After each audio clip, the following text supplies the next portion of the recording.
Salut à tous, bienvenue dans cette nouvelle vidéo qui va être un book haul de tous les livres qui ont rejoint ma bibliothèque ces derniers mois. Donc ça fait un petit moment que je vous ai pas fait de vidéo book haul puisque comme vous le savez certainement ou pas, j'ai commencé à faire des vlogs lecture et du coup j'incorpore dans les vlogs lecture toutes mes réceptions livresques, que ce soit des réceptions de service presse ou des livres que j'ai achetés en brocante, vide-grenier, que j'ai trouvé en en boîte à livres, etc. etc. Donc du coup j'avais arrêté de faire des book hauls, mais comme c'est des vidéos qui apparemment vous plaisent, j'avais fait un petit sondage sur YouTube, l'onglet communauté, et visiblement c'est quand même un genre de vidéo qui vous plaît, donc je vais pas abandonner pour autant, sachant que y a pas mal de personnes aussi qui ne regardent pas les vlogs. Donc voilà, je suis désolée pour certains qui sont très assidus et qui du coup, ça sera un peu une redite, mais je pense que ça peut être aussi pas mal de refaire un petit bilan de tout ce qui est arrivé chez moi ces derniers mois. Là j'ai quand même 11 livres depuis ma dernière vidéo book haul que je vous remettrai dans le petit si vous ne l'avez pas vu. Je crois qu'elle date du printemps et là comme vous le voyez à la déco derrière moi on est en automne. Donc voilà, je pense que je vous ferai ce genre de vidéo un peu récap tous les 6 mois peut-être, parce que je reçois pas non plus masse de livres. Donc voilà. Donc écoutez, on va commencer. Je vais peut-être poser la pile par terre. Ah, c'est très beau. Du coup je commence, il n'y a pas vraiment d'ordre, hein, je les prends par comme ils viennent en fait. Donc là c'est ma lecture en cours. La route du lac de Xavier Massé, c'est aux éditions Tornada, donc c'est un petit thriller. On est à Blache, dans un petit village qui est réputé pour sa tranquillité, où il se passe pas grand chose, et du jour au lendemain, après une soirée, il y a trois étudiants qui sont portés disparus. Que s'est-il passé cette nuit-là? Que s'est-il passé sur l'unique route qui mène au lac? Amis, voisins et connaissances, pour les enquêteurs, tous sont suspects. Bienvenue à Blache. Donc voilà, j'ai commencé à le lire, j'aime plutôt bien pour l'instant. Voilà, petit thriller qui se passe. Ça se passe pas du tout en plus en hiver. La couverture fait très hivernale, mais en vrai ça se passe l'été je crois. Non, c'est quand qu'ils ont disparu? En avril, pas du tout. Ça se passe au printemps. Ensuite, j'ai reçu récemment, je n'ai pas encore lu, mais je pense que ça sera une de mes prochaines lectures, l'héritage de Mona Lisa, donc avec Mona avec deux N, les enquêtes de Luc Perron. Donc c'est de Jonathan Saint-Lofer, c'est aux éditions Cher-Midi. Donc là on est sur un thriller qui va mêler un peu histoire et passé-présent. On est à Paris le 21 août 1911. Un homme s'introduit de nuit dans le musée du Louvre et s'empare de la Joconde. La stupeur est internationale, le tableau ne sera retrouvé que 2 ans plus tard à Florence. Ensuite on va être en 2019 à Florence avec l'historien de l'art Luc Perron qui se rend dans la légendaire bibliothèque de la basilique San Lorenzo. Le journal de son grand-père Vincent Perugia, le voleur de la Joconde, vient d'être retrouvé par un collectionneur. Grâce à ce document inestimable, Luc espère résoudre quelques mystères d'un siècle. Qui a commandité le vol et pourquoi, etc. etc. Donc voilà, on va être sur une enquête passé-présent avec tout ce mystère autour du vol de la Joconde et de Léonard de Vinci. Donc je pense que ça peut être quelque chose qui peut me plaire. En plus j'adore Florence, c'est vraiment ma ville de cœur, donc j'ai hâte de le lire. Je continue toujours avec les services presse puisque j'y suis. Donc celui-ci il paraît qu'il est vachement bien, il y a eu des bons retours dessus. C'est Le Dernier Festin des Vaincus de Estelle Tarot aux éditions Tornada. Donc là on est pareil sur un petit thriller qui va se passer au Canada. Le soir du réveillon, Naomi disparaît de la réserve indienne de Meshkano, dans une région minée par la corruption, le racisme, la violence et la misère. Un jeune flic, Logan, tente de briser l'omerta qui entoure cette affaire. Il est rejoint par Nathan et Alice, qui en renouant avec leur passé plongent dans l'enfer de ce dernier jalon avant la toundra. Donc c'est un thriller dur qui éclaire sur les violences intracommunautaires et les traumatismes liés aux pensionnats indiennes dont les femmes sont les premières victimes, puisque au Canada, une autochtone a 10 fois plus de risques de se faire assassiner qu'une autre femme canadienne, et ça c'est vraiment un problème vraiment systémique. Et voilà. Il paraît qu'il est vachement bien, je pense que je me le réserverai pour justement la période du Nouvel An, puisque ça se passe au soir du réveillon. Voilà. Ensuite, un livre qui n'est pas un service presse, mais une trouvaille de boîte à livres cette fois-ci. Donc c'est Les Hauts de Hurlevent de Émilie Brontë aux éditions Le Livre de Poche, une très très vieille édition qui date des années 50 et qui a vraiment ce côté très vintage, mais moi j'aime bien.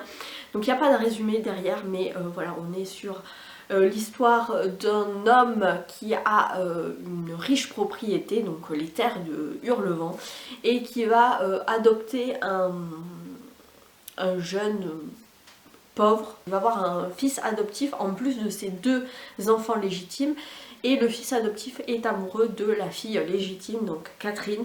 Et sauf que visiblement ça va mal se passer, c'est une histoire de tragédie un peu familiale.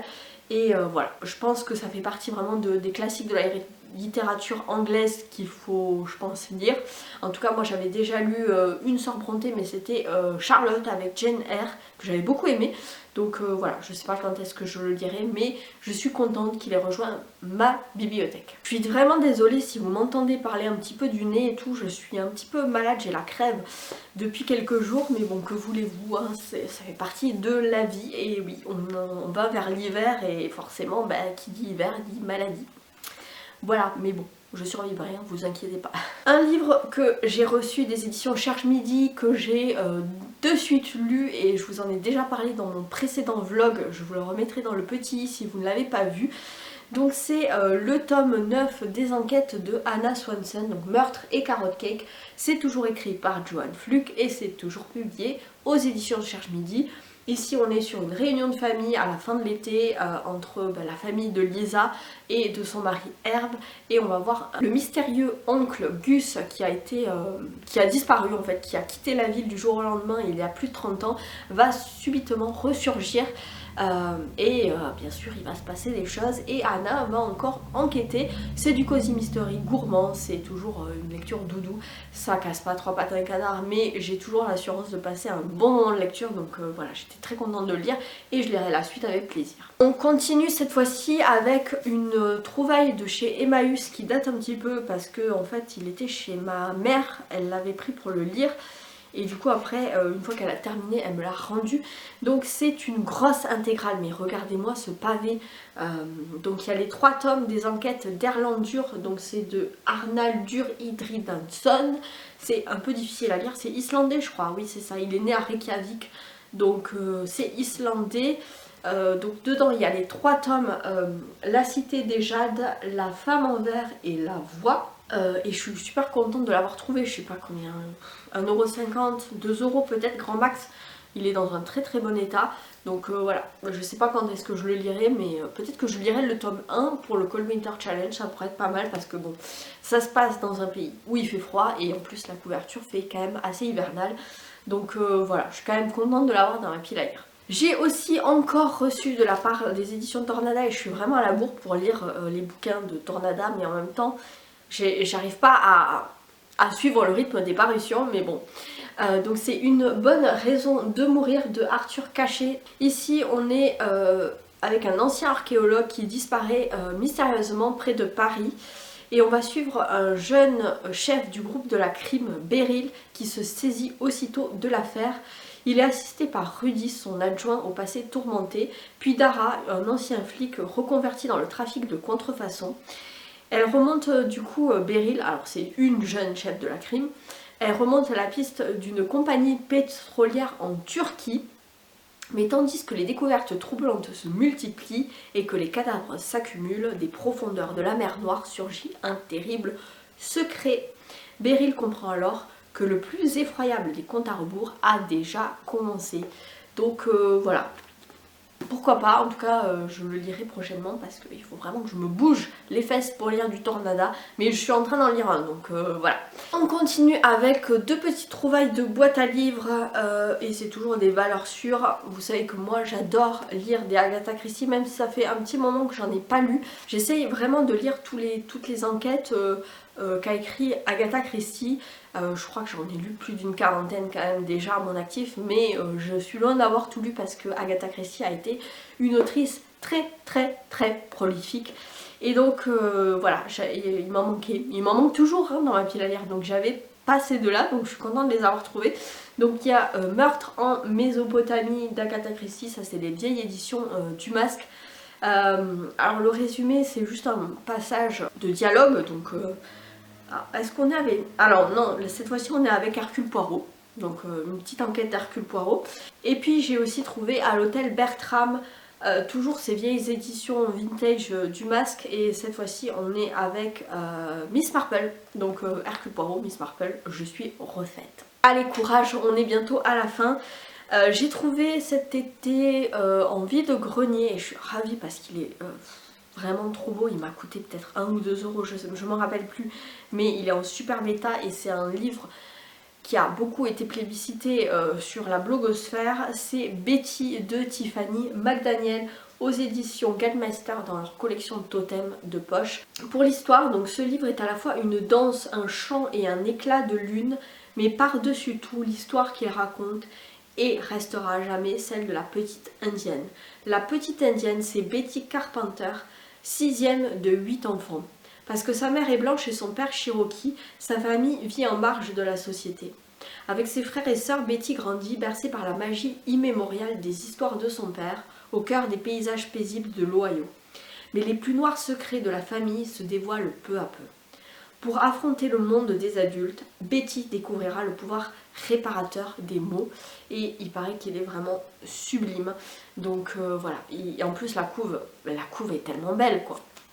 Je suis trop contente de l'avoir retrouvée cet été sur un vide-grenier. Et enfin je termine avec le dernier livre de ce book haul qui m'a été envoyé par les éditions Nouveau Monde. J'avais déjà reçu quelques livres de cette maison d'édition qui tournent autour du féminisme. J'avais lu Les précurseuses et patronnes au XVIIIe siècle, que j'avais bien aimé. Et là il m'a envoyé alors un livre que je connaissais pas du tout, c'est une biographie je dirais. Oui, une biographie de Lee Miller. Donc Lee Miller, Une vie sans filtre de Caroline Burke aux éditions Nouveau Monde. C'est une mannequin qui est photographe, muse et reporter. C'est une femme libérée. Lee Miller fut également la première correspondance de guerre américaine. Caroline Burke révèle ici comment celle qui inspira Man Ray, Cocteau et Picasso a pu aussi photographier sans faillir les horreurs de Buchenwald et de Dachau. Voilà, donc apparemment c'est une femme quand même assez intrépide puisqu'elle a été à la fois mannequin, photographe, etc. et à la fois reporter de guerre. Donc vraiment un destin de femme incroyable. Voilà, merci encore aux éditions Nouveau Monde. Voilà, c'en est tout pour ce book haul. J'espère que cette vidéo vous aura plu. N'hésitez pas à mettre un petit pouce en l'air si c'est le cas. N'hésitez pas aussi à me dire si vous avez lu certains de ces livres, ce que vous en avez pensé et quelles ont été aussi vos dernières arrivées livresques. Est-ce que vous avez fait de belles acquisitions dernièrement? Je serais ravie d'échanger avec vous dans les commentaires. Et en attendant la prochaine vidéo, je vous souhaite évidemment de très bonnes lectures et je vous dis à bientôt. Ciao!